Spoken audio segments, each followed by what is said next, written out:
હિમાલય પહાડોની કંદરાઓ, ઘનઘોર જંગલ, સુંદર પહાડની તળેટી, સુંદર તપસ્થલી અને સતી ભગવાન શિવનું આરાધન કરવા માટે બેસે છે.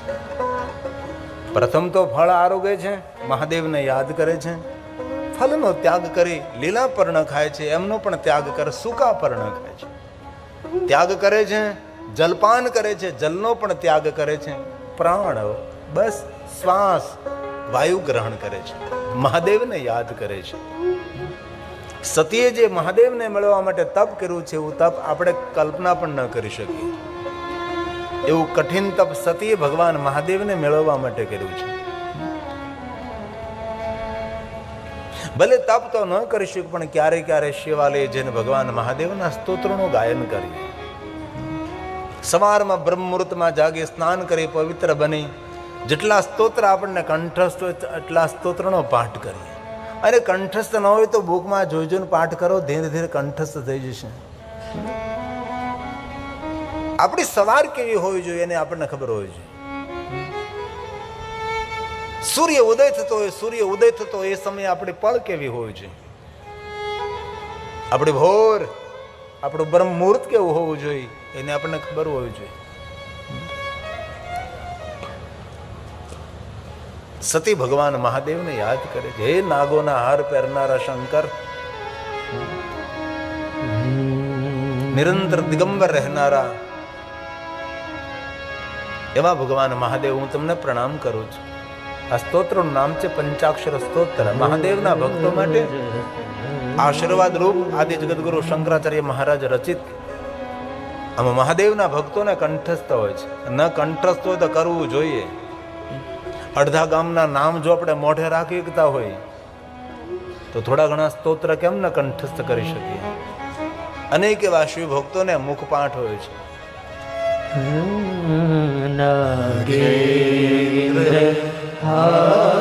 નાગોના હાર પહેરનારા, વાસુકી કંઠભૂષણમ પન્નગભૂષણમ. કોઈ દી વિચાર્યું ભગવાન શિવજી શા માટે હરપોને ધારણ કરે છે? આટલા મોટા મોટા નાગ ગળામાં પહેરવાની શું જરૂર હતી શંકર ભગવાન?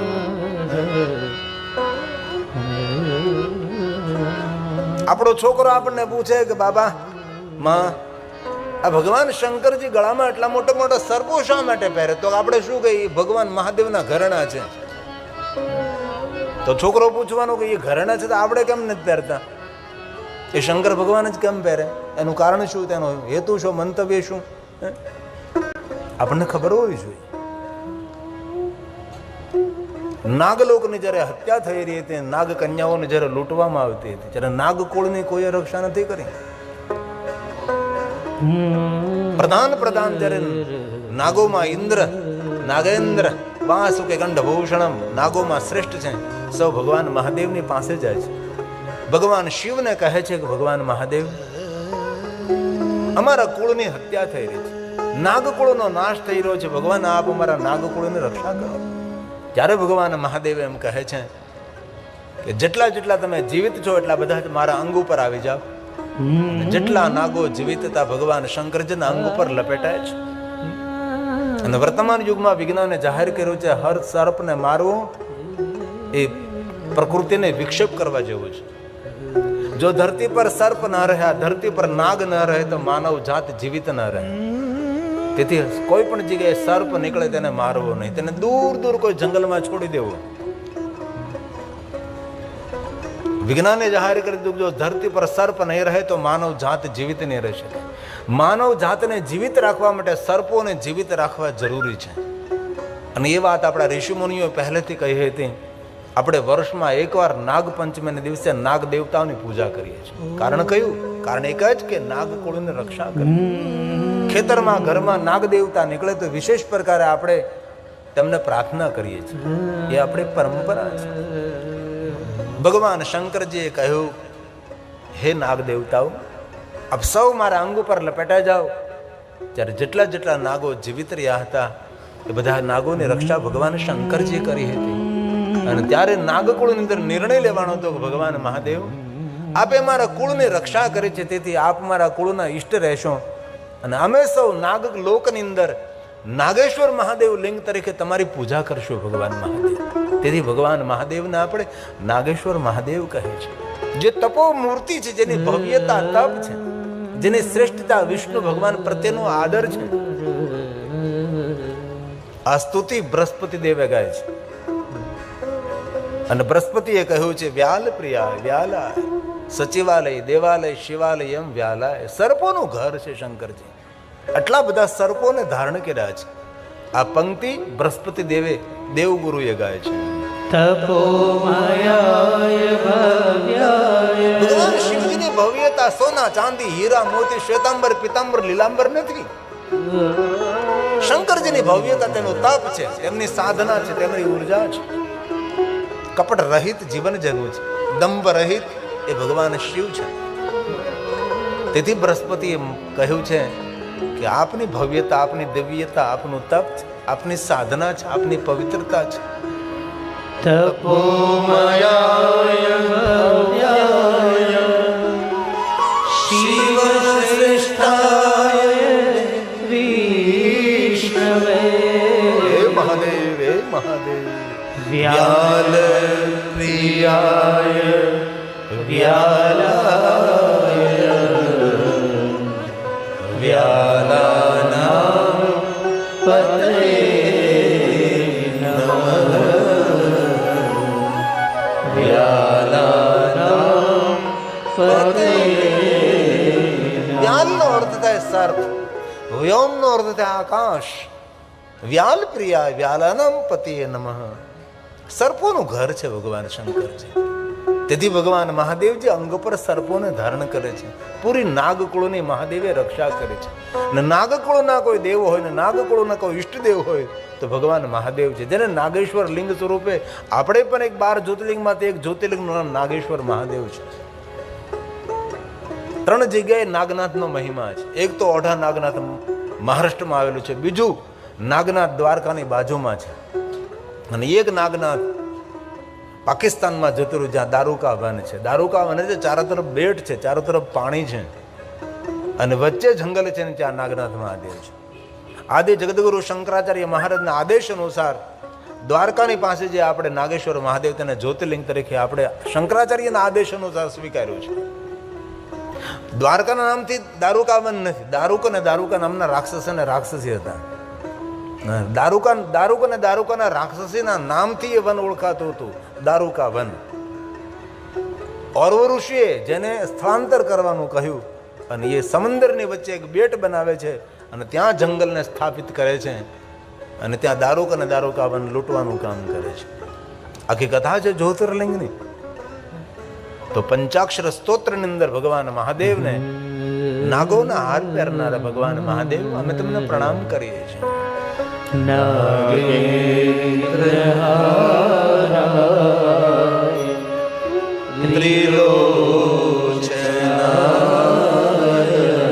ભસ્મ આધાર છે, થોડીક ભસ્મ નહીં, ભસ્મ સમૂહ છે.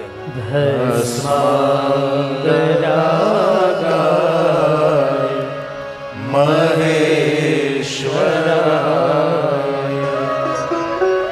નિત્યાય શુદ્ધાય દિગંબરાય.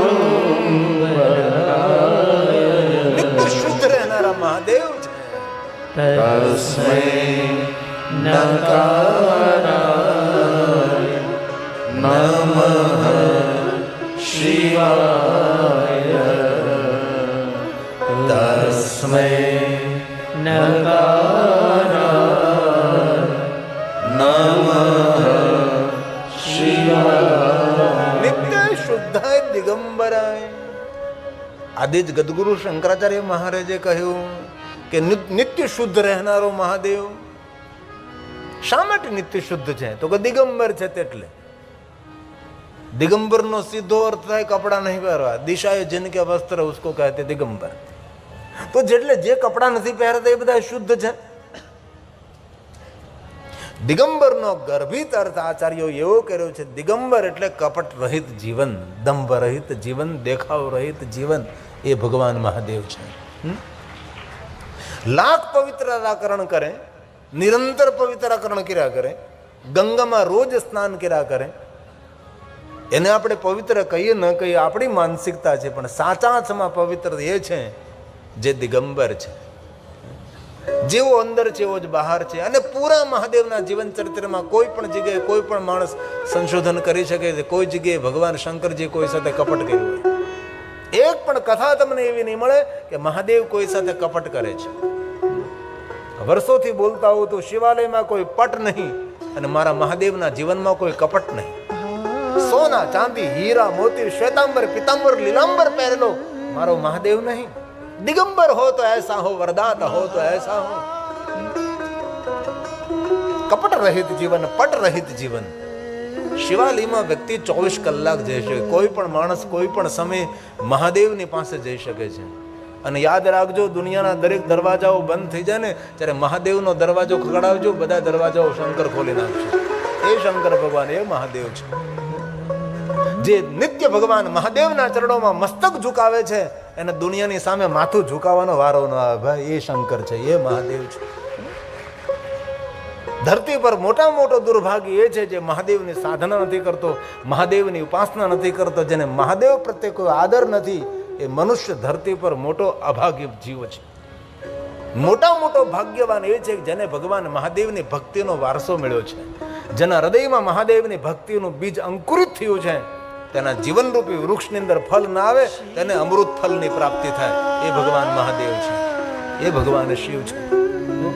इसलिए आदि जगतगुरु शंकराचार्य महाराजे કહ્યું કે દિગંબર નિત્ય શુદ્ધ રહેનારા મહાદેવ છે.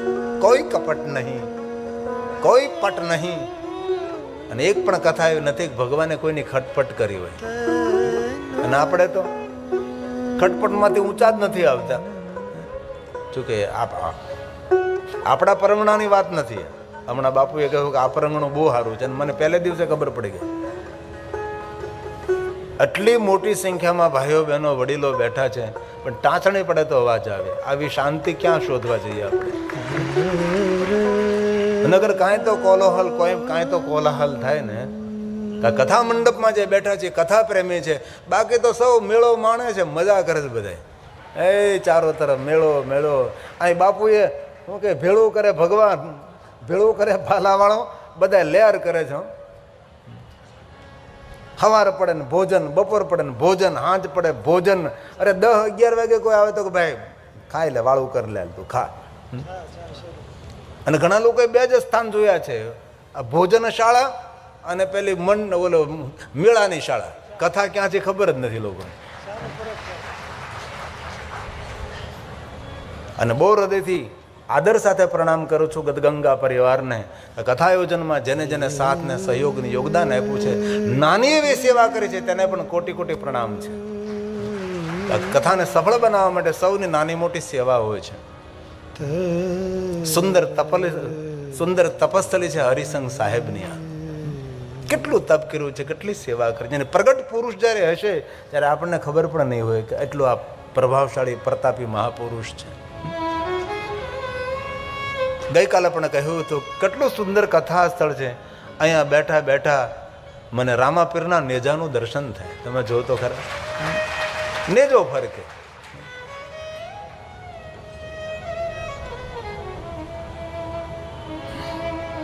આપ ટેલિવિઝનમાં જોઈ શકો છો, અહીંયા બેઠા બેઠા દર્શન થાય.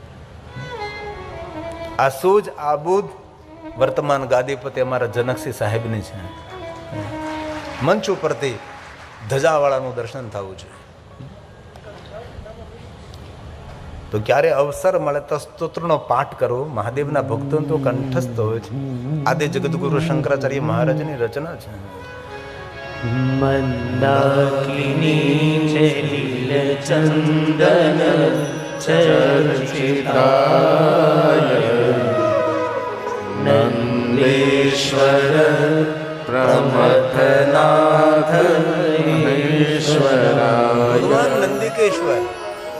આ શિવાલયમાં જે પોઠિયો છે ને એ નહીં, એ તો મહોક્ષ બુઢો બળદ, થાકી ગયેલો બળદ છે.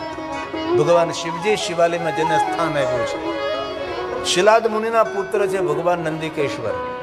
જ્યારે શંકર ભગવાન ભવાનીની શિવ મહાપણ કથા સંભળાવે છે, જ્યારે ભગવાન નંદિકેશ્વર કથાનું શ્રવણ કરે છે, અને એ ભગવાન નંદિકેશ્વર મંદરાચલ પહાડ જાય છે, સનત કુમારોને ભગવાન મહાદેવના મુખેથી સાંભળેલી કથા કહે છે.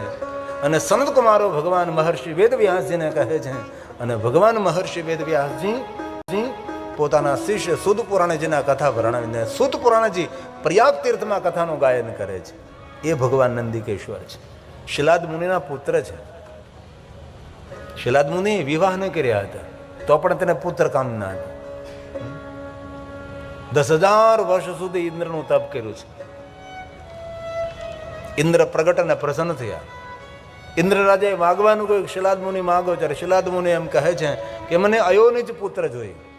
મેં વિવાહ નથી કર્યા તો પણ મને દીકરો જોઈએ છે. અને એવો મને દીકરો જોઈએ કોઈ મા દ્વારા જન્મેલો નહીં હોવો જોઈએ. અને જેનું મૃત્યુ નથી, અમરત્વને પ્રાપ્ત થયેલો દીકરો જોઈએ છે મને. ત્યારે ઇન્દ્ર દેવતા કહે કે હું તો શું, આ દુનિયાનો કોઈ દેવ પણ એવો દીકરો તમને આપી ન શકે. દીકરો મેળવવા માટે તમારે વિવાહ કરવા પડે. અને હું તમને દીકરો જરૂર આપું પણ એ મૃત્યુને પ્રાપ્ત થયેલો દીકરો આપી શકું. હું પણ ન આપી શકું, બ્રહ્મા પણ ના આપી શકે, અને શ્રી હરિ વિષ્ણુ પણ ના આપી શકે. ત્યારે શિલાદ મુનિ કહે છે ઇન્દ્રદેવ આપ મને કુછ માર્ગદર્શન કરો, હું શું કરું? ત્યારે ઇન્દ્રદેવ કહે છે શિલાદ મુનિ અયોનિ જ પુત્ર તમારે જોતો હોય ને અમરત્વને પ્રાપ્ત થયેલો પુત્ર તમારે જોઈતો હોય તો તમારે કૈલાસનો દ્વાર ખટખટાવવું પડે. પુત્ર હિનકર ઈચ્છા કોઈ નિશ્ચય શિવ પ્રસાદ કહેવાય. ભગવાન મહાદેવજી એવો પુત્ર આપી શકે છે, બાકી કોઈ ના આપી શકે. ત્યારે ફરી શિલાદ મુનિજી ભગવાન શિવનું આરાધન કરે છે. હે મહાદેવ, હે મહાદેવ, હે મહાદેવ, હે મહાદેવ, શિવો મેં અસ્તુ સદા શિવો, મારું સર્વ કલ્યાણ કરો શિવ, મારું સર્વ રીતે કલ્યાણ કરો. અને ભગવાન મહાદેવ જે દર્શન આપે છે ત્યાં તો રાફડા ચડી ગયા હતા. માટીના રાફડામાંથી મહાદેવ મહાદેવ મહાદેવ. ભગવાન શંકરજી એકવાર બોલે શિલાદ, શિલાદની સમાધિ ધ્યાન છે. બીજી વાર મહાદેવે કહ્યું હે શિલાદ, કોઈ અવાજ નહીં. અને જ્યારે ભગવાન મહાદેવ ત્રીજી વાર શિલાદને પુકારે છે ત્યારે ભગવાન મહાદેવજી ત્રિશુલથી માટીના રાફડાને સ્પર્શ કરે છે. શિલાદ મુનિ જટાધર જોગી માટીના રાફડામાંથી ઉભો થાય છે અને ભગવાન મહાદેવનું જેને દર્શન થાય છે. ભગવાન શંકરજી કહે છે હે શિલાદ મુનિ વરદાન માગો. ત્યારે શિલાદ મુનિ કહે છે ભગવાન અયોનિ જ પુત્ર જોઈએ છે મને. મેં વિવાહ નથી કર્યા તો પણ મને દીકરો જોઈએ છે, મને પુત્ર જોઈએ છે. ને એવો મને પુત્ર જોઈએ છે જે અમરત્વને પ્રાપ્ત થયેલો હોય, જેનું મૃત્યુ ન થાય. ત્યારે ભગવાન સ્વયં શિવ કહે છે શિલાદ એવા પુત્ર માટે તો મારે સ્વયં તમારા આંગણે પ્રગટ થવું પડે. ત્યારે ભગવાન શંકરજી તો વરદાન આપે છે શિલાદ આપને પર્ણકુટીરમાં જાઓ, અવસર આપતા આપના આંગણે હું આપના પુત્ર તરીકે પ્રગટ થઈશું. અને શિલાદ મુનિ પોતાની તપસ્યાને પૂર્ણ કરીને આવે છે પોતાની પર્ણકુટીર. યજ્ઞ કરવાનું મન થઈ રહ્યું છે. સુંદર યજ્ઞ કુંડને બનાવવા માટે જમીનને ખોદી રહ્યા છે, ખોદકામ કરતા હતા. જેમાંથી અગ્નિ જ્વાળા પ્રગટ થઈ છે અને અગ્નિ જ્વાળા સાથે સુંદર એક બાલ શંકર રૂપ પ્રગટ થાય છે. શિલાદને ખૂબ આનંદ થયો, શિલાદને ખૂબ આનંદ થયો છે. આનંદ કરતા કરતા બોલવા લાગે છે આ મારો નંદી છે, આ મારો નંદી છે. તેથી એનું નામ ભગવાન નંદિકેશ્વર રહ્યું છે. અનેક ઋષિ મુનિઓ આવે છે, દર્શન કરે છે. શિલાદ મુનિ પૂજા કરવા માટે સામગ્રી લેવા જાય, સામગ્રી લઈને બહાર નીકળે છે તો ભગવાન શંકરજી તેનું બાલ શંકર રૂપ સમેટી અને બાળક જેવા રૂપને ધારણ કરે છે. શિલાદ મુનિ ખૂબ પ્રાર્થના કરે છે ભગવાન મને તો આપનું રૂપ જોઈએ છે. અને ત્યારે ઋષિ મુનિઓ કહે છે ભગવાનની અદ્ભુત લીલા છે શિલાદ, આપ સ્વીકારી લો. અને એ શિલાદ મુનિ એમને મોટા કરે છે. બહુ મોટી મોટી કથા છે તેમની, જે ભગવાન નંદિકેશ્વર છે, શંકર ભગવાનનો અવતાર છે. અને ખૂબ તપસ્યાના બલ સ્વરૂપે શંકર ભગવાનના ગણ બને છે. તો કે શિવનો અંશ છે.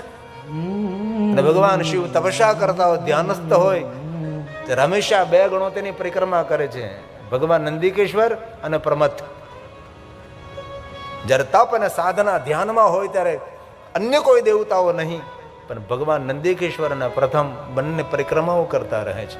તેથી કથા જો આપણને મળી હોય તો ભગવાન નંદિકેશ્વર દ્વારા કથાને પ્રાપ્ત થાય છે.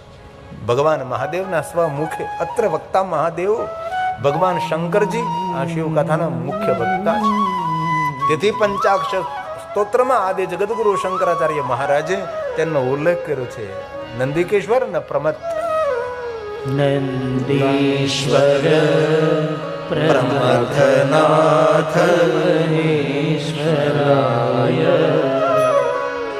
મંદાર પુષ્પ બહુ પુષ્પ સુપૂજિતાય તસ્મૈ મકારાય નમઃ શિવાય તસ્મૈ મકારાય નમઃ શિવાય. ક્યારેક અવસર મળે તો સ્તોત્રનો પાઠ કરો.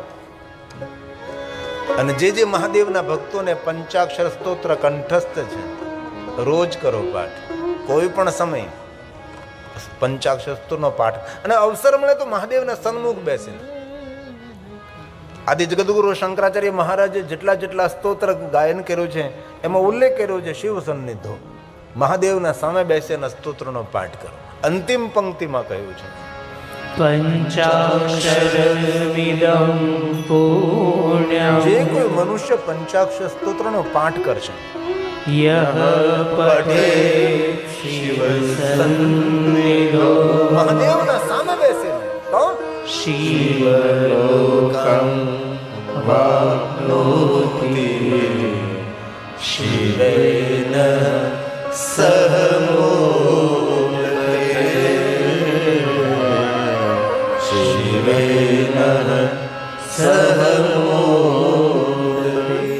મહાદેવના લોકની તેને પ્રાપ્તિ થશે.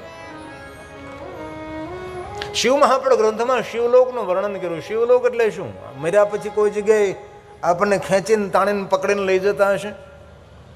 શિવલોકનો ભાવાર્થ કર્યો છે કે શિવલોક એટલે જેના હૃદયમાં સર્વ પ્રત્યે કલ્યાણનો ભાવ હોય. કોઈ પ્રત્યે દુર્ભાવ નહીં, કોઈ પ્રત્યે વેર વૃત્તિ નહીં, શત્રુઓ પ્રત્યે પણ મંગલ ભાવ, શત્રુઓ પ્રત્યે પણ કલ્યાણનો ભાવ, શત્રુઓ પ્રત્યે પણ સુખનો ભાવ. બસ સૌનું કલ્યાણ થાય એવો જેના હૃદયમાં ભાવ પ્રગટ થાય એ માણસ જીવિત હોય તો પણ એ શિવલોકની અંદર જીવી રહ્યો છે. શિવ શબ્દનો અર્થ કલ્યાણ છે. આપણે તો એવું બધા અનુમાન કરીને બેઠા કે મેરા પછી કોઈ ખબર નહીં ક્યાં જતા રામ જાણે. જીવતા જ આપણી મનોદશાને એવી આપણે તૈયાર કરીએ, જીવતા જીવ શિવલોકનો અનુભવ કરીએ, આપણે તેની અનુભૂતિ કરીએ. જરૂર શિવલોકનું વર્ણન છે જ્યાં સૂર્યના પ્રકાશની આવશ્યકતા નથી, નિરંતર જ્યાં પ્રકાશ છે, જ્યાં કોઈ ભૂતકાળ નથી, જ્યાં કોઈ ભવિષ્યકાળ નથી, જ્યાં કોઈ પ્રાતકાલ નથી, જ્યાં કોઈ મધ્યાહન કાલ નથી, જ્યાં કોઈ સંધ્યાકાલ નથી. કારણ કે કાલનો કાલ મહાદેવ જ્યાં બિરાજે છે, જ્યાં સૂર્યનો ઉદય થાય ત્યાં પ્રાતકાલ છે, મધ્યમાં સૂર્ય આવે ત્યાં મધ્યકાલ છે, સૂર્ય અસ્ત થાય ત્યારે સંધ્યાકાલ. પણ ભગવાન મહાદેવના લોકમાં તો કોઈ સૂર્ય ઉદય નહીં, કોઈ સૂર્ય અસ્ત, નિરંતર સ્વયં ભગવાન શિવનો પ્રકાશ છે. અને કેવો પ્રકાશ! કરોડો સૂર્ય સમાન પ્રકાશ. તો પ્રશ્ન એ થાય, એક સૂર્યના પ્રકાશમાં રહી શકતા નથી તો કરોડો સૂર્યના પ્રકાશમાં કેવી રીતે રહે? તો કહ્યું શીત પ્રકાશ, ઠંડો પ્રકાશ, આપણી યોગ્યતા પ્રમાણેનો પ્રકાશ એ ભગવાન મહાદેવના લોકનું વર્ણન છે. ને પૃથ્વીથી થોડા ઉપર જાઓ ઓઝોન વાયુમાં, સૂર્ય ગમે એટલો તપતો હોય ત્યાં ઠંડક છે. જે જગ્યાએ વિમાન ચાલતા હોય કે વાતાવરણ ગરમ ન હોય, વાતાવરણ ઠંડુ હોય ને -40 સુધી હોય છે. એ તો પૃથ્વીની નજીક આ ગરમી હોય છે, બાકી ઉપર જેમ જેમ જાવ તેમ ઠંડક હોય છે. આ તો મહાદેવના લોકની વાત છે. આવા શિવલોકનું સુંદર સુંદર વર્ણન કર્યું છે. સત્ય જ ભગવાન શંકરજીનું આરાધન કરે છે, કઠિન તપસ્યા કરે, મહાદેવને યાદ કરે છે. સતીનું તપ જોઈને દેવતાઓ જયજયકાર કરવા લાગ્યા છે. દેવતાઓનો સ્વભાવ છે કોઈ સત્કર્મ કરે, સત્પ્રવૃત્તિ કરે, કોઈ યજ્ઞ કરે, કોઈ સેવા કરે, કોઈ દાન કરે છે, એનો જયજયકાર કરે. આ દેવતાઓનો નિજી સ્વભાવ છે. તો ધરતી પર દેવ કોણ? કોઈનું સારું જોઈને રાજી થાય, કોઈ દાન કરતો હોય ને પ્રસન્ન થાય, કોઈ સેવા કરતો હોય, કોઈ સારું કાર્ય કરે, કોઈ સત્કાર્ય કરે, તેની પ્રશંસા કરે કે ભાઈ બહુ સારું કામ કર્યું. અરે એક નાનકડું વૃક્ષ આવે અને વૃક્ષને મોટું કરે તો પણ તેનું સન્માન કરે, તે મનુષ્ય દેવતુલ્ય મનુષ્ય છે. દેવ કોણ છે? દેવાનું કામ કરે છે, સારા કાર્યો કરે છે, સારા કાર્યોને બિરદાવે છે, દેવતાઓનો સ્વભાવ છે, યજ્ઞ કરે, પૂજા કરે, તપ કરે, સાધના, દાન કરે, દેવતાઓ તેનો જજીકાર કરે. સારા કાર્યોને વખાણો, સારા કાર્યોને વખોડવાની જરૂર નથી. અરે કોઈ આંગણે ભગવાન સત્યનારાયણની કથા કરે તો પણ એમ કહો કે ભાઈ બહુ સારું કર્યું, ભગવાન સત્યનારાયણની કથા કરી બહુ. અરે કોઈ 5 બ્રાહ્મણોને 5 સાધુઓને જમાડે તો પણ તેની પ્રશંસા કરો. બીજાની નિરંતર જયજયકાર કરનારો પૃથ્વી ઉપર દેવતુલ્ય મનુષ્ય છે. સત્કર્મ કરનારનું સન્માન કરનારો વ્યક્તિ દેવતુલ્ય છે. દેવતાઓએ સતીનો જયજયકાર કર્યો છે. ભગવાન શિવજીને કૈલાસમાં જાણ થાય, શિષ્ય મંદાગ્નિધારી ભાલ ચંદ્ર ત્રિલોચન. ભગવાન શંકરજી કૈલાસ પહાડને છોડી જ્યાં સતી તપ કરે છે ત્યાં ભગવાન શિવ પધારે છે. દૂરથી સતીને જોવે છે. બાલમાં ભસ્મનું ત્રિપુંડ છે, અંગ પર રુદ્રાક્ષ શોભે છે, શ્વેત વસ્ત્રોને ધારણ કર્યા છે, ખુલ્લા કેશ છે. ભગવાન મહાદેવને યાદ કરે છે. સતીનું તપ જોઈને ભગવાન શિવને થયું કે સતીને દર્શન આપું, ને સતી જે વરદાન માગે એ સતીને હું વરદાન આપું. ભગવાન શંકરજી સતીને દર્શન આપવા માટે જાય છે, પણ ભગવાનને થયું થોડી પરીક્ષા કરું. ભક્ત બન્યા તે પ્રથમ પીડાના અનગળ સંકટ તેને પડ્યા. એક વૃદ્ધ સાધુનું રૂપ લે છે, દિવ્ય સાધુ પણ વૃદ્ધ અવસ્થા છે. સતીની સામે આવે, ભિક્ષામ દેહી. સતી નેત્ર ખોલે છે. એક જંગલમાં મનુષ્યનો અવતાર, મનુષ્યનો અવાજ સાંભળ્યો નથી. આજે કોણ મનુષ્ય, કોણ ભિક્ષા લેવા માટે આવ્યું છે? સતી દ્રષ્ટિ કરે છે, વયોવૃદ્ધ સાધુ મૂર્તિનું દર્શન થાય છે. ધન્ય વે સાધુ સંગતિ. સતી મનોમન રાજી થયા છે, મને કોઈ સાધુનું દર્શન થયું છે, હવે મને ભગવાનનું દર્શન થાય છે. કારણ કે સાધુ એ બ્રિજ છે, સાધુ એ સેતુ છે, સંસારમાંથી પરમેશ્વર સુધી પોગાડનારું તત્વ છે.